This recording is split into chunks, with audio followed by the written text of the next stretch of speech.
9 defeats in the last 20 away games for Manchester United. लेकिन इस हार का रिस्पॉन्सिबल आखिर है कौन?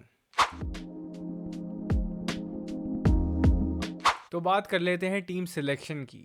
लग रहा था कि यूनाइटेड इस मैच में थोड़े डिफरेंट सेटअप के साथ आएगी, लेकिन एरिक टेन हाग ने वही स्टार्टिंग 11 को पिक किया जो कि हमने वुल्स के ख़िलाफ़ खिलाई थी।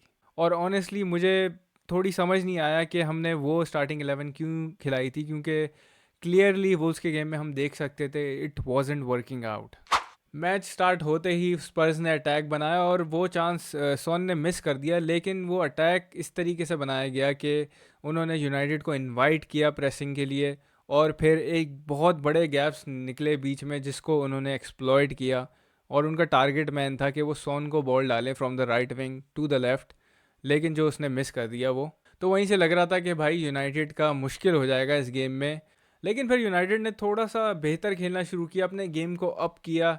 लग रहा था कि हमारा एक गोल आ सकता है, लेकिन बात सारी ये है यार कि अगर आप अपने चांसेस नहीं लेंगे, if you don't capitalise on those chances, तो यू विल गेट पनिश। ये तो डन है।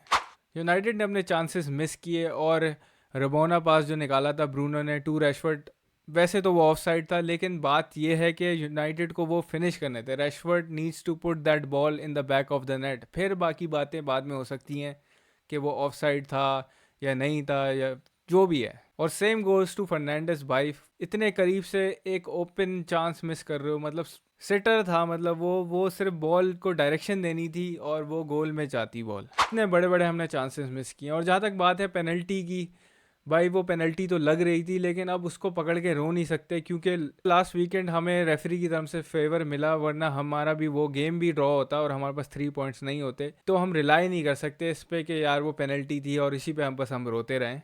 ऑल दो कि हम थोड़ा बेहतर खेल रहे थे, लेकिन देर वर स्टिल गैप्स और जो कि स्पर्स ने सही तरीके से एक्सप्लॉइट किए हैं। James Madison was on fire, Bissouma, Udogie, ये सब हम पे चढ़ कर दौड़ रहे थे भाई ऑनेस्टली।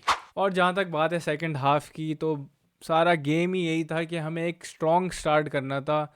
0-0 चल रहा था गेम और we have to be on the front foot. हमें पहला गोल हमें ही स्कोर करना था और हमने ही खा लिया वो गोल, जिसकी वजह से टीम के सारे सबके सर नीचे हो गए थे, लग रहा था क्लियरली। उसके बाद तो हमने कोई एक टके की अच्छी फुटबॉल नहीं खेली है। Spurs were all over the place, Madison हो गया, बिसूमा वॉज ऑन फायर, दिख रहा था भाई वो। इवन के 1-0 के बाद भी फ़ौरन ही हमारे पास चांस आया था, वो एंटनी ने मिस कर दिया। यार इस बंदे का मुझे समझ नहीं आता। 100 मिलियन हमने इस बंदे के पे किया है and all he do is cut inside और फिनिश। भाई कितनी बार एक चीज़ करोगे? भाई तुम्हारा नाम रॉबिन नहीं है कि तुम्हारे 90% एक्यूरेसी हो, तुम एक ही चीज़ करने में लगे हो। पूरे पिछले साल से यही कर रहे हो, तो प्रीमियर लीग वाले डिफेंडर्स को भी याद हो गया कि भाई ये बंदा कहाँ आएगा। उसके अलावा उसकी कोई कंट्रीब्यूशन नहीं थी गेम में। एक जो पोस्ट हुआ उस ऑनेस्टली वो भी भाई गोल होना चाहिए था मेरे लिहाज से। तो अब इस तरीके के हम चांसेस मिस करेंगे और हम एक्सपेक्ट करेंगे कि भाई हम मैच जीतेंगे, तो वो आई एम सॉरी नहीं हो सकता।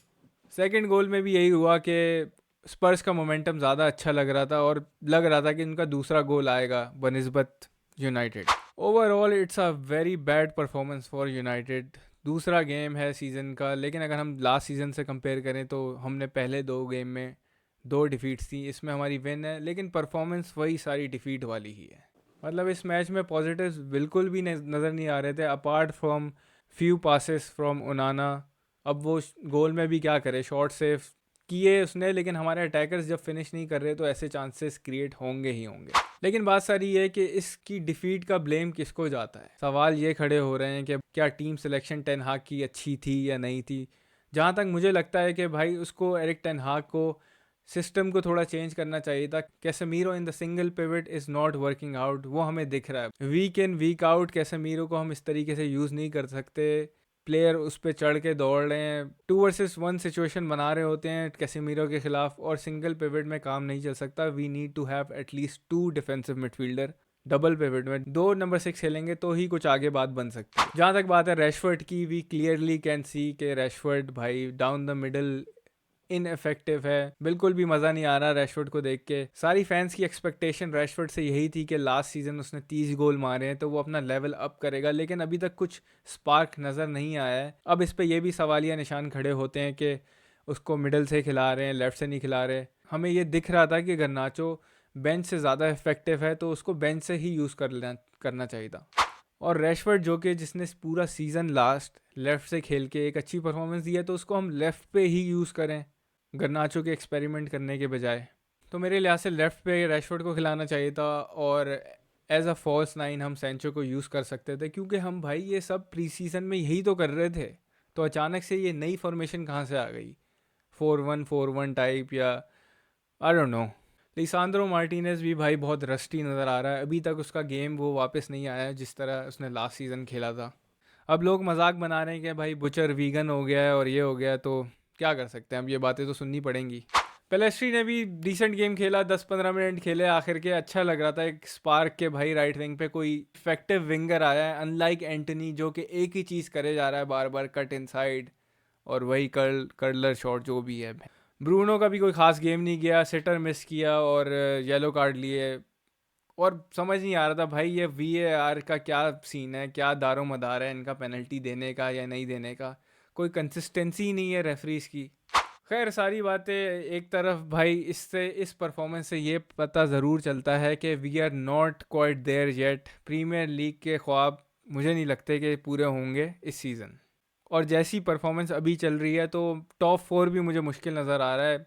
लेकिन इट्स टू अर्ली टू से नाउ, क्योंकि हमने एक अच्छा कमबैक किया था लास्ट सीज़न भी। ओवरऑल बात यह है कि we need to have transfers.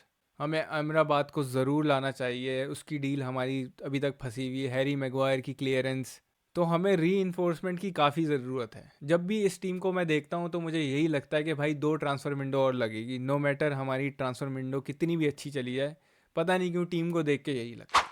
तो भाई ये था मेरा मैच रिएक्शन, और आई नो यूनाइटेड की परफॉर्मेंस इतनी अच्छी नहीं जा रही, लेकिन अगर मेरी परफॉर्मेंस अच्छी जा रही है तो भाई ज़रूर लाइक करना मेरी वीडियो को, and make sure you subscribe as well if you are a new.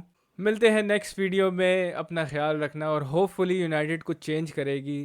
तो I will see you guys then, take care, चाओ।